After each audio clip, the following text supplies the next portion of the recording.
Hey everyone, welcome to week 4 in our study through 1 Thessalonians. I hope you've enjoyed reading the book. I hope by now you've read the entire letter of 1 Thessalonians. It is such good stuff from the Apostle Paul to the Christians who gathered there in that city, but it's also to us. One of the things that I hope that you noticed in this week's message and as you read through 1 Thessalonians chapter 4 is Paul weaves in a number of times. This is written by the authority of Jesus. If you reject this, you're not just rejecting me, you're not just rejecting people. This is from God. You know what that tells us? That tells us something significant. Paul knew that he was writing Scripture. Paul knew that what he was writing was inspired. It wasn't sometime later in Christian history that people said, you know what, I think this is Scripture. No. Paul knew from the moment he sat down and dipped the quill in ink, he knew that he was writing Scripture. And so that means a couple of things for us. Number one, this is incredibly important. It's valuable. And that these words are powerful. They come from God himself to you and to me. And the big emphasis that we focused on this week is holiness. And we focused again on a word, sanctification. One of the things we said probably sounds a little bit confusing. You were made holy so he can make you holy. When we trust in Jesus, we are immediately made holy. God sees you as holy and blameless, not because of anything you did, but because of what Jesus did. And whatever you do in the future, that status doesn't change because it's not based on you. It's based on Jesus, and we receive that by faith.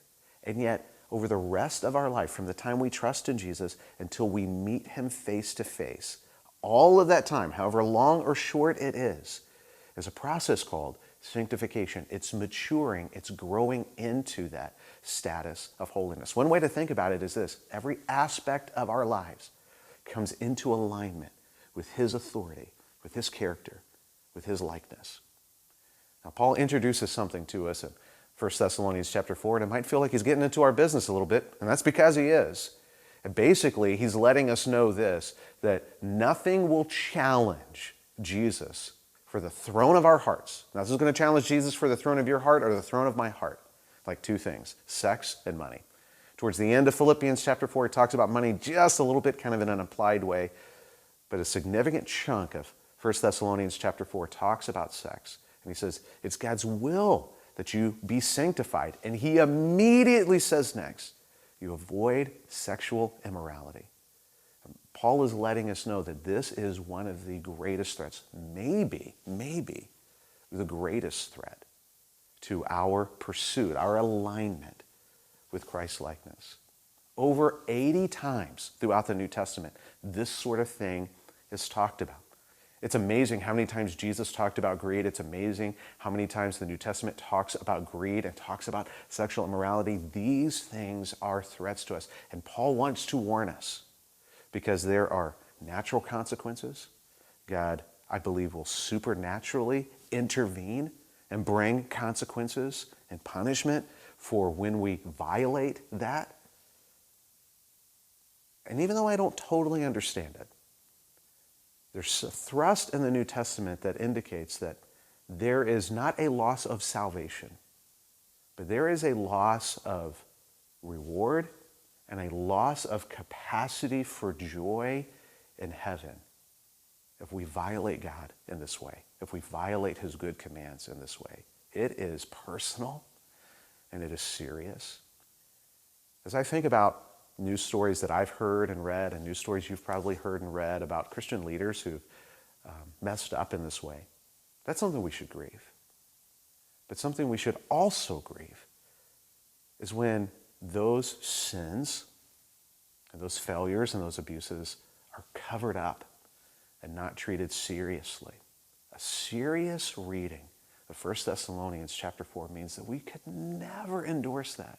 We could never go along with that.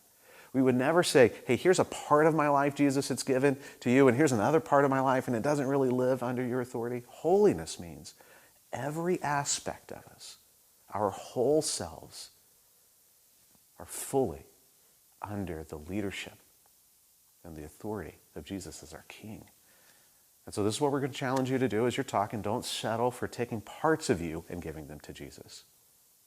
Set apart all of you Be wholly set apart for Jesus. That's what holiness means. And that means we got to talk about this in the area of our sex life.